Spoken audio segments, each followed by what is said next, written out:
December 6th reserve bank of India, central bank of India అంటే December 6న మన central bank అయిన reserve bank of India meet ఉంది. So మరి ఈ మీట్లో ఏం జరగబోతుంది? సిఆర్ఆర్ అంటే క్యాష్ రిజర్వ్ రేషియోకి సంబంధించిన అప్డేట్ రాబోతుంది.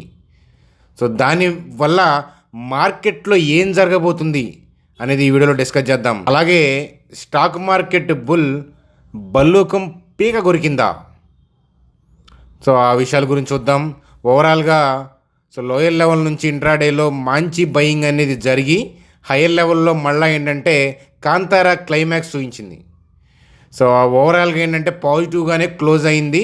మరి ఎందుకని అట్లాంటి మూవ్స్ ఇంట్రాడేలో ఎందుకు జరుగుతున్నాయో తెలుసుకోవాలని మీలో ఎంతమందికి ఉందో నాకు తెలియదు, కానీ ఈ వీడియోలో అయితే కనుక ఆన్సర్ ఉంది అది. సో అలాగే యూపీఎల్ రైట్స్ ఇష్యూ ఎలా అప్లై చేయాలని అడుగుతున్నారు. సో ఇదే కాదు, ఏ కంపెనీ అయినా సరే ఒక రైట్స్ ఇష్యూ అంటే ఏంటి, అసలు ఎందుకు అప్లై చేయాలి, ఎవరు ఎలిజిబుల్, ఎలా అప్లై చేయాలి, ఆ విషయాలు ఈ వీడియోలో డిస్కస్ చేద్దాం. అలాగే టాప్ నుంచి 41% దాకా కరెక్ట్ అయిన నిఫ్టీ 50 స్టాక్స్ అన్నమాట. సో వాటి యొక్క లెవెల్స్ ఏంటి అంటే వాటిలో IndusInd bank, Tata Motors, Asian Paints ఉన్నాయి. వాటి యొక్క లెవెల్స్ చూద్దాం. సో ఇన్ఫోసిస్కి సంబంధం లేదు, ఇన్ఫోసిస్కి separate good news bad news ఉంది. సో అదేంటో చూద్దాం. ఓవరాల్గా బ్యాంక్ నిఫ్టీ యొక్క కథాగమనంతో వీడియోని సింపుల్గా ఎండ్ చేద్దాం. చూడండి, వీడియోలోకి వెళ్ళే ముందు మన ఛానల్ వీడియోని లైక్ చేయడం అనేది మన జన్మ హక్కు, కాబట్టి వీడియోని లైక్ చేసి కంటిన్యూ చేద్దాం. కొత్తగా వాచ్ చేస్తున్న వాళ్ళని నేను సబ్స్క్రైబ్ చేయమని నేను చెప్పను, ఎందుకంటే ఒక 2-3 వీడియోస్ మన ఛానల్లో చూస్తే ఏంటంటే నచ్చి ఆటోమేటిక్గా సబ్స్క్రైబ్ చేస్తారు. చూడండి ఫ్రెండ్స్, వీడియోలోకి వెళ్ళే ముందు పుష్ప 2 అనేది నేను ఎర్లీ మార్నింగ్ షోకి వెళ్ళాను, మీకు అప్డేట్ కూడా చెప్పాను కదా, వెళ్ళాను అనేది అప్డేట్ కూడా చెప్పాను. మూవీ ఎలా ఉంది అనేది ఒక్క హాఫ్ మినిట్ మనం మాట్లాడుకుందాం. చూడండి ఫ్రెండ్స్, దయచేసి ఏంటంటే ఇక్కడ పొలిటికల్ కామెంట్స్ చేయొద్దు. చూడండి ఫ్రెండ్స్, ఒకప్పుడు ఇలా ఉండేది కాదు. పీపుల్ ఏంటంటే ప్రతిదాన్ని పొలిటికల్గా చూడటం, ఈ సోషల్ మీడియా వచ్చిన తర్వాత ఏంటంటే మనం అంతా టైం వేస్ట్ చేసుకుంటున్నాం. అర్థమవుతుందా? మూవీని మూవీగా చూడండి, యాక్టర్ని యాక్టర్గా చూడండి. అలాగే ఏంటంటే ఎవరిని కూడా మనం ప్రపంచంలో రిజెక్ట్ చేయాల్సిన అవసరం లేదు. వీ లవ్ ఆల్, ఎందుకంటే ఎర్త్ అంతా ఒకటే కదా. కానీ పీపుల్ ఏంటంటే క్రియేట్ చేసుకున్నారు కంట్రీస్ అని, మతాలు, కులాలు, ఇట్లాంటివన్నీ, పార్టీలని, పొలిటికల్ పార్టీస్ అని అన్నీ. కానీ ఎర్త్ అనేది సేమ్, కాబట్టి వీ లవ్ ఆల్. చూడండి పుష్ప మూవీకి సంబంధించి ఏంటంటే నాకు వ్యక్తిగతంగా నచ్చింది. నా రివ్యూ అనేది మాట్లాడుతున్నాను. మీలో చాలామందికి నేను తెలియదు కాబట్టి రివ్యూ చూడకపోవచ్చు. నేను చాలా మూవీస్కి రివ్యూస్ చెప్తుంటాను, అంటే మామూలుగా సినిమా చూసి బయటకు వస్తే రివ్యూలు చెప్తుంటాను అనమాట. ఎప్పటి నుంచి కదా, ఎప్పటి నుంచో ఉన్న అలవాటు నాకు అది. అలాగే ఏంటంటే ఇవాళ కూడా చెప్పాను, కొన్ని ఛానల్స్కి చెప్పడం అనేది జరిగిందనమాట మూవీ. చూడండి ఫ్రెండ్స్, జనరల్గా నా వ్యూ ఏంటి చెప్పండి అని అంటే, చూడండి సార్, చాలా బాగుంది, నాకైతే బాగా నచ్చింది. పీపుల్ యొక్క ఎక్స్పెక్టేషన్స్ ఎక్కువ ఉండొచ్చేమో, కానీ నాకు పుష్ప 1 కన్నా కూడా పుష్ప 2 బాగా నచ్చింది అది.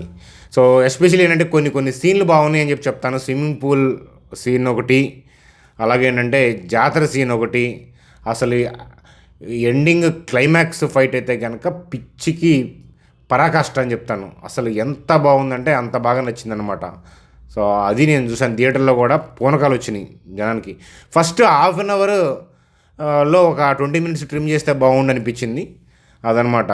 క్లైమాక్స్ ఫైట్ అయితే కనుక కాంతారా మూవీ చూసిన తర్వాత మళ్ళా ఒళ్ళు గగురుపడిచే ఫీలింగ్ అనేది మళ్ళీ ఈ మూవీకి అనేది నేను చూశానమాట.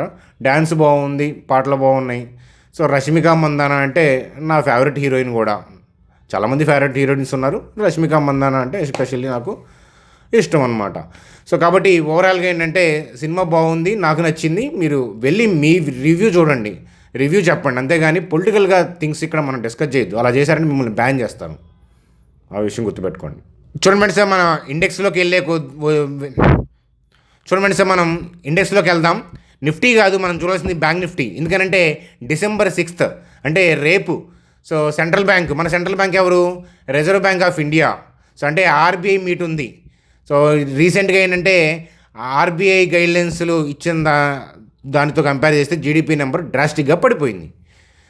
కాబట్టి గ్రోత్ పాయింట్ ఆఫ్ వ్యూలో ఆలోచించి సిఆర్ఆర్ అంటే క్యాష్ రిజర్వ్ రేషియోని తగ్గిస్తారా లేదా అనేది క్వశ్చన్ ఇక్కడ. అయితే ఈ ఈవెంట్ తర్వాత మనం ఏదో చేద్దాం పొడుద్దామని రిటైల్ పీపుల్ అనుకుంటారు. కానీ సో నేను ఒక పాయింట్ చెప్తాను, సో జాగ్రత్తగా చూడండి. ఇప్పుడు మార్కెట్ ఏంటంటే ర్యాలీ అవుతూ ఉంది కదా, సో అంటే ఈవెంట్ కన్నా ముందే ర్యాలీ అవుతుంది. సో క్యాష్ రిజర్వ్ రేషియో దానికి సంబంధించిన అప్డేట్ రాలేదు కదా, మరి మార్కెట్లో ఎందుకు బయింగ్ జరుగుతుంది అని అంటే, సో అదే ఎఫ్ఐఎస్ కానీ డిఐఎస్ చాలా క్లవర్ మార్కెట్ని ప్లే చేయడంలో. సో ఈవెంట్ కన్నా ముందే వాళ్ళు చేయాల్సింది చేస్తారు. చూడండి ఫ్రెండ్స్, ఇక్కడ నుంచి మీకు బయింగ్ ఉంది, లేదా ఇక్కడ నుంచి మీకు బయింగ్ ఉంది అనుకుందాం. సపోజ్ ఇక్కడ నుంచి ఇలా పైకి మీరు ఒక 100 లాట్లు బై చేసుకుంటా వెళ్ళారు నిఫ్టీలో, లేదా బ్యాంక్ నిఫ్టీలో మీరు ఇక్కడ నుంచి ఒక 100 లాట్స్ బై చేసుకుంటా వెళ్ళారు. ఎఫ్ఐఎస్ గురించి చెప్తున్నాను. సో ఒక 100 లాట్లో 1000, 2000, 10,000, 20,000 లాట్లు ఇలా పైకి వెళ్తుంటే అక్యుములేట్ చేసుకుంటా బై చేసుకుంటా వెళ్ళారు. అంతే కదా, మనలాగా 1 లాట్ 2 లాట్స్ కాదు కదా. వాళ్ళు క్వాంటిటీ అనేది ఎక్కువ ఉంటుంది, అలాగేంటంటే ఒకటే స్ట్రైక్ ప్రైస్లో కొనరు, ఒక రేంజ్లో బై చేసుకుంటా వెళ్ళారు. సో అయితే క్యాష్ రిజర్వ్ రేషియో తగ్గిస్తే కనుక మార్కెట్కి పాజిటివ్ అనుకుందాం, తగ్గించకపోతే కనుక మార్కెట్కి నెగిటివ్ అనుకుందాం. అసలు ఏది చేసినా కూడా మార్కెట్ పడ్డా కూడా పెరిగినా కూడా వాళ్ళకి బెనిఫిటే. ఎట్లాగా అంటే చూడండి, ఒక 20,000 లాట్లు బై చేశారనుకోండి, సో వాళ్ళు ఏంటంటే ఆ ఈవెంట్ అనౌన్స్మెంట్ వస్తున్నప్పుడే ఆల్రెడీ స్టార్ట్ చేసేస్తారు, దానికన్నా ముందే వాళ్ళు స్టార్ట్ చేస్తారు. చూడండి సార్, రేపు వోల్టాలిటీ ఉంటుంది, అందుకనే మీకు బై సెల్ రెండు చేస్తూ ఉంటారు కాబట్టి వోల్టాలిటీ ఉంటుంది. సో 20,000 లాట్లు బై చేశారు. సో ఈ హైయర్ లెవెల్ నుంచి రేపు సెల్ ఆఫ్ చేసిన ప్రాఫిట్ బుకింగే వాళ్ళకి. లేదు ఆర్బీఐ థింగ్స్ వల్ల దీనికి బ్రేక్అవుట్ తెప్పించారనుకోండి, అది కూడా బెనిఫిటే. ఎందుకని ఆల్రెడీ లాంగ్లో కింద నుంచి లాంగ్లో ఉన్న వాడికి పైకి వెళ్ళినా బెనిఫిటే, ప్రాఫిట్ బుకింగ్ వాడు చేసుకున్న బెనిఫిటే. మీరు ఒక స్టాక్ని 100 రూపీస్కి కొనుక్కున్నారు, సే ఫర్ ఎగ్జాంపుల్, అది 160కి వెళ్ళింది, మీరు అమ్మేశారు.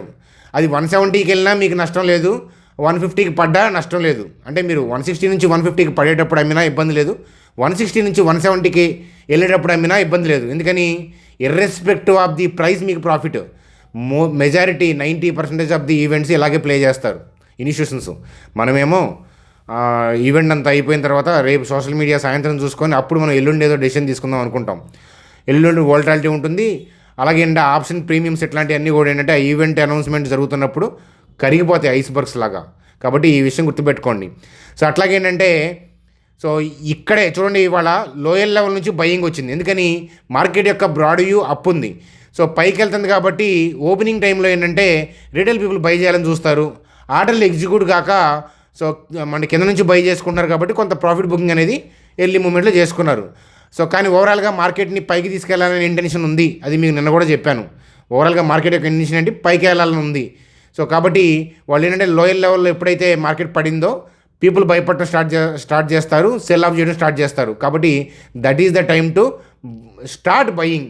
అదే చేశారు, లోయర్ లెవెల్ నుంచి బయింగ్ రావడానికి కారణం అదే. అట్లాగే ఏంటంటే ఈ 53,807, 54,459, సో అది జోన్ టచ్ అయిన తర్వాత ఎస్పెషల్లీ 3 తర్వాత ఏంటంటే మార్కెట్ దడేలని కొన్ని సెకండ్స్లోనే మార్కెట్ చాలా డ్రాస్టిక్గా పడిపోయింది. సో ఈ లాజిక్ గురించి నేను కొత్తగా చెప్పాల్సిన అవసరం లేదు. రీసెంట్ వీడియోస్ చూసిన వాళ్ళకి రీసెంట్ టూ డేస్ బ్యాక్ మీకు ఈ లాజిక్ చెప్పాను చాణక్య స్టాక్ ట్రేడర్స్లో. లాస్ట్ 2 months అయితే కనుక పలుమార్లు ఈ గ్యాప్ డౌన్ గురించి చెప్పాను. చూడండి, ఈ రెడ్ క్యాండిల్ యొక్క దానికి ఈ రెడ్ క్యాండిల్ మధ్య గ్యాప్ ఉంది అని అంటే, గ్యాప్ డౌన్ ఉంది అని అంటే, ఈ రెడ్ క్యాండిల్ యొక్క క్లోజింగ్ ఏరియా దగ్గర నుంచి సెల్ ఆర్డర్స్ ఉన్నాయి, బయర్ లేడని అర్థం. ఏ రోజు? ఈ రోజు కాదు, ఈ రెడ్ క్యాండిల్ నుంచి గ్యాప్ డౌన్ అయిన రోజు. కాబట్టి ఆ సెల్ ఆర్డర్స్ ఇన్స్టిట్యూషన్స్ ఏంటంటే ఇప్పుడు ఎగ్జిక్యూట్ చేశారు, అది అర్థమవుతుందా? కాకపోతే ఈ గ్యాప్ డౌన్ చేసిన రోజేమో మార్కెట్ని కిందకి పంపించాలని ఇంటెన్షన్, కానీ ఇప్పుడు మార్కెట్కి ఏంటి, పైకి వెళ్ళాలని ఇంటెన్షన్ ఉంది. అందుకని సో కింద నుంచి బై చేసుకుంటూ వస్తున్నారు. సో ఈ పర్టికులర్ ఏరియాలో సెల్ ఆర్డర్స్ వాళ్ళే ఉన్నాయి కాబట్టి ఏంటంటే అది ప్రాఫిట్ బుకింగ్ చేశారు. అందుకని మీకు కొన్ని సెకండ్స్లో, నిమిషాల్లో ప్రాఫిట్ బుకింగ్ అయిన తర్వాత మళ్ళీ మార్కెట్లో లోయర్ లెవెల్ నుంచి బయింగ్ వస్తుంది. సో మీరు నిన్నటి క్యాండిల్ కూడా సడన్గా మార్కెట్ స్పట్ వచ్చింది, మీరు చూసారు కదా, సడన్గా స్పట్ వచ్చింది, మళ్ళీ లోయర్ లెవెల్ నుంచి బయింగ్. చూడండి సార్, మీరు నమ్మండి నమ్మకపోండి. సో దాదాపుగా నేను ఏంటంటే ఐటీ చెప్తున్నప్పుడు ఒక 4,000 పీపుల్ దాకా ట్రైన్ చేసి ఉంటాను. నేను ఐటీ సాఫ్ట్వేర్ ట్రైనర్గా పనిచేస్తున్నప్పుడు, అంటే సాఫ్ట్వేర్ జాబ్ చేసి ఐటీ ట్రైనర్గా పనిచేస్తున్నప్పుడు అయితే ఒక 1000 మంది దాకా నా స్టూడెంట్స్ ఉన్నారు. ఓవరాల్గా మీ ఇన్ఫోసిస్లు, మీ ప్రోలు ఇట్లాంటి వాటిలో ఉన్నారనమాట. కాబట్టి వాళ్ళ ఆ పాయింట్ ఆఫ్ యాజ్ అ ట్రైనర్గా, టీచర్గా ఏంటంటే ఇంకొకళ్ళ బాగా కోరుకుంటారు కదా. చూడండి, ఏ వృత్తిలో అయినా కూడా అన్యాయం ఉంటుందేమో కానీ టీచింగ్ ప్రొఫెషన్ వాళ్ళు ఏంటంటే ఇంకొకళ్ళని మోసం చేయాలని, ఒకళ్ళని డ్యామేజ్ చేయాలని ఇన్ జనరల్గా అంటే మేజర్ పర్సంటేజ్ అట్లీస్ట్ ఏంటంటే మిగిలిన అన్ని ప్రొఫెషన్స్తో కంపేర్ చేస్తే ఉత్తమమైన ప్రొఫెషన్స్లో ఒకటి ఇదే బెస్ట్ అని నేను అన్ను, ఇది కూడా ఒకటి. కాబట్టి నేను మీకు ఏది చెప్పినా కూడా ఏంటంటే మీకు ఏదైనా ఎడ్యుకేషనల్గా నేర్చుకునే విధంగా ఉపయోగపడేదే మన ఛానల్లో చెప్తాను. అందుకనే ఆలస్యంగా అయినా వచ్చి సబ్స్క్రైబ్ చేస్తారు, కాకపోతే చాలామంది అప్పటికి డ్యామేజ్ చేసుకుంటారు మనీ. సో కాబట్టి నేను ఈ లాజిక్ చాలాసార్లు చెప్పాను. ఈ గ్యాప్ డౌన్ అయినప్పుడు సెల్ ఆర్డర్స్ ఉంటాయి, గ్యాప్ అప్లో అయినప్పుడు ఈ గ్యాప్స్లో ఏంటంటే బై ఆర్డర్స్ ఉంటాయి.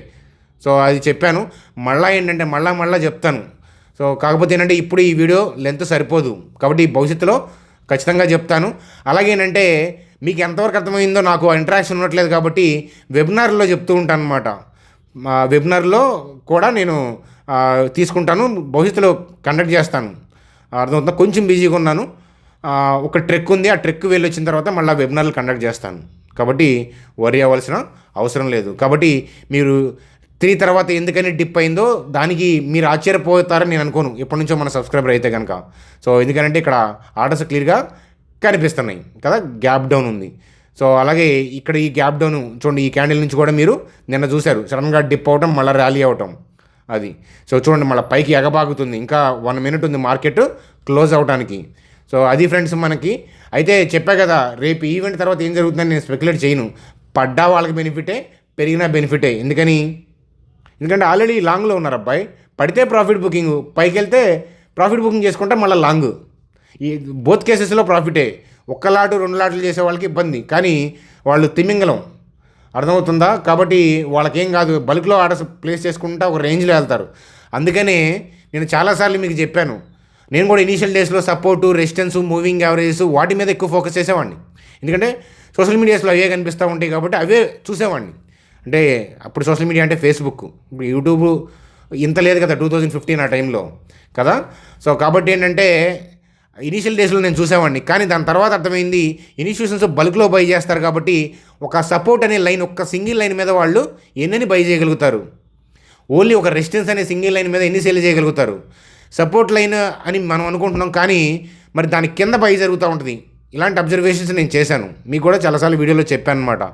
కాబట్టి నేనేం చెప్తానంటే ఎప్పుడైనా గుర్తుపెట్టుకోండి ఫ్రెండ్స్, మీ స్టాక్ మార్కెట్లో సక్సెస్ అవ్వాలి అని అంటే మార్కెట్ యొక్క ఇంటెన్షన్ ఏంటి, పైకి వెళ్ళాలని చూస్తుందా, కిందకి వెళ్ళాలని చూస్తుందా.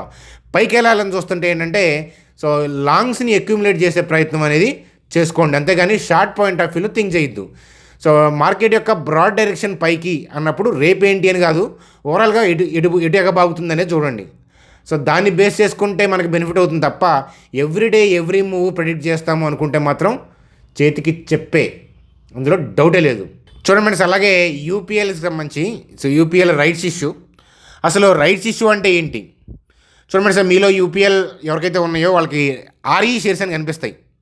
యూపీఎల్ ఆర్ఈ అంటే రైట్స్ ఇష్యూ షేర్స్ అనమాట. సో ఎందుకని, సో ఇష్యూ ఓపెన్ అయింది December 5th, అంటే ఈరోజు December 17th క్లోజ్ అయిపోతుంది. అసలు రైట్స్ ఇష్యూ అంటే ఏంటి బిజినెస్ కోసం చూడండి సార్, ఆల్రెడీ మీకు కంపెనీలో కొన్ని 100 షేర్లు ఉన్నాయనుకోండి, ఉంటే ఏంటంటే ఆ కంపెనీ ఏంటంటే వాళ్ళకి మనీ కావాల్సినప్పుడు మీకు ఆల్రెడీ షేర్ హోల్డర్స్ కాబట్టి కొన్ని షేర్లని అదనంగా తక్కువకి ఆఫర్ చేస్తుంది. ఎలా చెప్పాలి అని అంటే, మీకు ఆల్రెడీ 10 ఎకరాలు ఉన్నాయి, మీకు పక్కనే ఇంకొక 5 ఎకరాలు ఉన్నాయి, వాళ్ళకి సరిగ్గా నీళ్ళు ఎక్కట్లేదో సంథింగ్ ఏదో వాళ్ళకి మనీ కావాలి, మీకైతే కనుక కలిసిద్దా వాళ్ళ 5 ఎకరాలు మీ 10 ఎకరాలు కలిసిద్ది, ఒకటే బిట్ అయ్యిద్ది. అందువల్ల ఏంటంటే మిమ్మల్ని అడిగాడు, కాదు ఏంటంటే మీకు ఏంటంటే తక్కువ ఆఫర్ చేస్తా, ఎందుకంటే మీరైతేనే అది కొంటే మీకు బెనిఫిట్ అవుతుంది. వేరే వాళ్ళు వచ్చి రావాలి అని అంటే నీళ్ళు ఎక్కొచ్చు ఎక్కకపోవచ్చు అనమాట. అందుకని మీకేంటంటే తక్కువ ఆఫర్ చేస్తున్నాడు, నీకు ఆల్రెడీ ఆ పక్కనే ఉంది కాబట్టి నీకేంటంటే తక్కువకి ఆఫర్ చేసి అమ్ముతున్నాడు అనమాట. ఆల్రెడీ మీరు షేర్ హోల్డర్స్ కాబట్టి తక్కువకి ఆఫర్ చేస్తారు, బయట వాళ్ళకి చేయరు. దాన్ని ఏంటంటే రైట్స్ ఇష్యూ అంటారు. అంటే ఆ రైట్స్ ఇష్యూని మీరు కొనుక్కోవడం అనేది మీరు అంటే ఆ రైట్స్ ఇష్యూ ద్వారా మీరు స్టాక్స్ని కొనుక్కోవడం అనేది మీ రైట్, అది దాని మీనింగ్ అదనమాట, మీ హక్కు అది. సో అర్థమవుతుందా అది. సో ఇష్యూ ప్రైస్ ఎంత అంటే 360, ఇప్పుడు మార్కెట్లో యూపీఎల్ ఎంత ఉంది, 500 550 ప్లస్ చేంజ్ ఉన్నట్లుంది కదా, కానీ మీకు 360కి ఆఫర్ చేస్తారు. ఎన్నంటే అన్న ఆఫర్ చేయరు, అర్థమవుతుందా. సో వాళ్ళు 1:8 రేషియోని ఇచ్చినట్లున్నారు కదా, అంటే 8 షేర్లు ఉంటే ఒకటి రైట్స్ ఇష్యూ ద్వారా అప్లై చేసుకోవచ్చు, అర్థమవుతుందా. అట్లా సో మీకు 16 ఉంటే కనుక 2 షేర్లు రైట్స్ ఇష్యూ ద్వారా మీరు అప్లై చేసుకోవచ్చు. అది మీకు ఎక్కువ కావాలి అని అంటే సో ఆర్ఈ అని మార్కెట్లో ట్రేడ్ అవుతూ ఉంటుంది కదా, వాటిని కొనాలి, వాటిని బై చేయాలి. కాదే ఆ ప్రాసెస్ నేను సజెస్ట్ చేయను, పెద్ద ఒరిగేదే ఉండదు దానివల్ల. ఆర్ఈ వల్ల, ఆర్ఈని మీ ఎక్స్ట్రా బై చేయడం వల్ల చేసుకోవచ్చు. కాకపోతే కొంత డిస్కౌంట్ అనేది వస్తుంది, అందులో డౌటే లేదు. అర్థమవుతుందా? సో అది అయితే రైట్స్ ఇష్యూ మీకు అప్లై చేసుకునే ఉద్దేశం లేదు, మీకు ఆల్రెడీ యూపీఎల్లో ఉంది, మీ మనీ మేనేజ్మెంటో లేదా కొత్తగా దీంట్లో యాడ్ చేసే ఉద్దేశం మీకు లేదనుకోండి, అప్పుడు ఏంటంటే ఆర్ఈని సెల్ అన్న కొట్టండి కనీసం. సో మీకు యూపీఎల్ ఆర్ఈ అని ఉంటుంది కదా, మీరు దాన్ని సెల్ అన్న కొడితే మీకు ఆ డబ్బులు ఏంటంటే మీకు ప్రాఫిట్. అర్థమవుతుందా?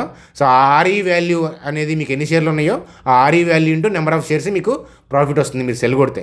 ఇన్ జనరల్గా ఏంటంటే యాజ్ ఏ ఇన్వెస్టర్గా ఏంటంటే ఆల్రెడీ రైట్స్ ఇష్యూ ఉంటే కనుక కొనుక్కుంటారు. అర్థమవుతుందా? అది. సో మా ఫ్యామిలీ మెంబర్స్లో యూపీఎల్ రైట్స్ ఇష్యూస్ ఉన్నాయి, అందువల్ల ఏంటంటే యూపీఎల్ రైట్స్ ఇష్యూని అప్లై చేసుకుంటారు వాళ్ళు అని నాకు చెప్పారు, అందుకని మీకు చెప్పాను. సో అయితే యూపీఎల్ రైట్స్ ఇష్యూని ఎలా అప్లై చేయాలనేది కూడా చెప్తాను, కాకపోతే ఈ వీడియో సరిపోదు.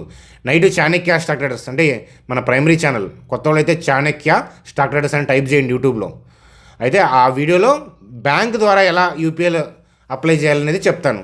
ఒకవేళ నైట్ కనుక నేను వీడియో చేయకపోతే నేను రేపు మార్నింగ్ అయినా చెప్తాను, తొందరపడాల్సిన అవసరం లేదు. రేపు ఆర్బీఐ వోల్టాలిటీ వల్ల మార్కెట్ కిందకి పైకి అవుతూ ఉంటుంది కాబట్టి. సో మీకు లేదా టెలిగ్రామ్ గ్రూప్లో అప్డేట్ అయినా ఇస్తాను, టెలిగ్రామ్ గ్రూప్లో మెంబర్సే కదా మీరు. సో టెలిగ్రామ్ గ్రూప్లో ఇంకా మెంబర్స్ కాకపోతే ఫ్రీ టెలిగ్రామ్ గ్రూప్లో ఉంది. టెలిగ్రామ్ గ్రూప్లో వీడియో బయట ద్వారా నేను ఎక్స్ప్లెయిన్ చేస్తాను ఎలా అప్లై చేయాలని. ఈ వీడియోలో ఎంత సరిపోదన్నమాట బ్యాంక్ ద్వారా ఎలా అప్లై చేయాలని చెప్పి, ఎందుకంటే మీ బ్యాంక్ అకౌంట్లో ప్రాసెస్ చేయాలి, ఓన్లీ మీకు డిమాట్ అకౌంట్ ద్వారా చేసేది కాదు రైట్స్ ఇష్యూ. అర్థమవుతుందా? లైక్ ఐపీఓ అప్లై చేయడం లాగా చిన్న ప్రాసెస్ ఉంటుందన్నమాట. చూడండి, అట్లాగేనంటే మీ ఫ్రెండ్స్కి ఫ్యామిలీ మెంబర్స్కి డిమాట్ అకౌంట్ లేకపోతే మన లింక్స్ ఉన్నాయి కదా, లింక్స్ రెఫర్ చేయండి. ఇలా క్లిక్ చేస్తే చూడండి అకౌంట్ 10 మినిట్స్లో అకౌంట్ ఓపెన్ అయిపోతుంది. మీరు నెంబర్ ఎంటర్ చేసి కంటిన్యూ కొడితే 10 మినిట్స్లో అకౌంట్ ఓపెన్ అయిపోతుంది. సో అయితే బిగినర్స్ ఉంటారు కదా, యాప్ పాయింట్ ఆఫ్ వ్యూ మీకు ఏమైనా తెలియకపోయినా, బేసిక్ క్యాండిల్ స్టిక్స్ తెలియకపోయినా, ఇట్లాంటివి ఉంటాయి కదా ఇష్యూస్. ఆ యాప్ గురించి తెలీదు, బేసిక్ క్యాండిల్ స్టిక్స్ తెలీదు, మనీ మేనేజ్మెంట్ తెలీదు, ఇన్వెస్ట్మెంట్కి ట్రేడింగ్కి తేడా తెలీదు. అందుకని ఏంటంటే మీరు అకౌంట్ నెంబర్ కనుక క్రియేట్ చేసిన తర్వాత మీ ఐడిని మా టీం నెంబర్కి పంపిస్తే మిమ్మల్ని గ్రూప్లో యాడ్ చేస్తాం. నేనేంటంటే వెబినార్లు కండక్ట్ చేయిస్తాను ఆ బ్రోకింగ్ కంపెనీస్ ద్వారా.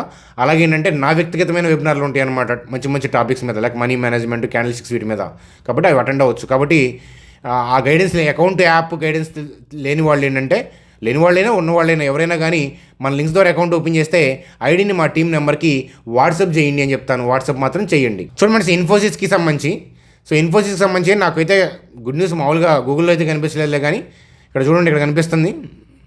Infosys collaborates with Cardex to transform business operations using SAP S4 HANA. So channel అయింది పదం విని, SAP హనా అంటే హనా డేటాబేస్ కదా. సరే, అయితే అలా కొలాబరేట్ అవడం వల్ల ఇన్ఫోసిస్కి పాజిటివ్ న్యూస్ అని చెప్పచ్చు. సో దీనివల్ల అని కాదు, కానీ ఓవరాల్గా ఇన్ఫోసిస్ మంచి ర్యాలీ వచ్చింది, ఐటీ స్టాక్స్ అన్నీ కూడా మంచి కలకల్లాడాయి అని చెప్పచ్చు.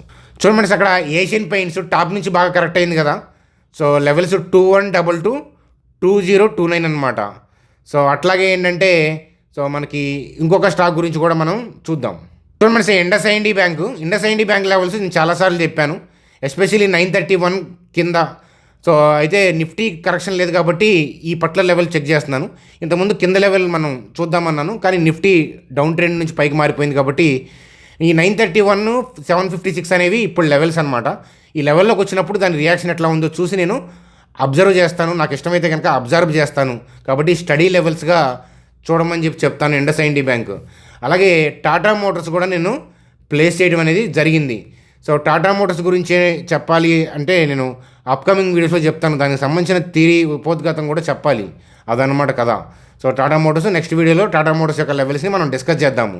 అట్లాగే నిఫ్టీ పాయింట్ ఆఫ్ వ్యూలో చూడండి, ఒక్కసారి మనకి ఈ లైన్కైనా పైన జాగ్రత్త అని చెప్పాను, ఆ పైనే కదా మనకి ఇంట్రాడేలో కూడా సెల్లింగ్ అనిపిస్తూ ఉంది. కానీ మీకు ఏం చెప్పాను, ఓవరాల్గా మార్కెట్కి కిందకెళ్ళే ఉద్దేశం అయితే లేదని చెప్పాను.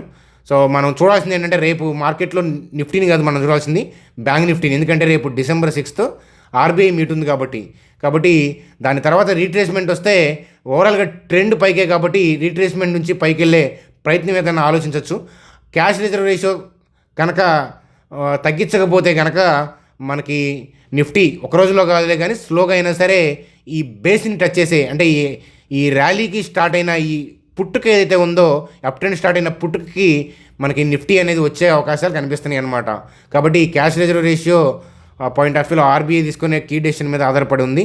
కాబట్టి మనం రేపు లైవ్లో నేను టెలిగ్రామ్ గ్రూప్లో అవైలబిలిటీ ఉంటాను. ఆర్బీఐ మీట్స్ హైలైట్స్ కూడా ఏంటంటే టెలిగ్రామ్ గ్రూప్లో డిస్కస్ చేసి మీకు పోస్ట్ చేస్తాను లైవ్లో.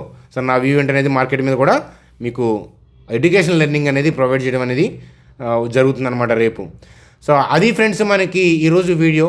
పాలిటిక్స్తో సంబంధం లేకుండా హాయిగా పుష్ప మూవీని ఎంతమంది చూస్తారు, చూసిన వాళ్ళు మీకు పక్కన వాళ్ళ రివ్యూతో సంబంధం లేకుండా మీ ఓన్గా ఎలా రివ్యూ ఉందో చెప్పండి.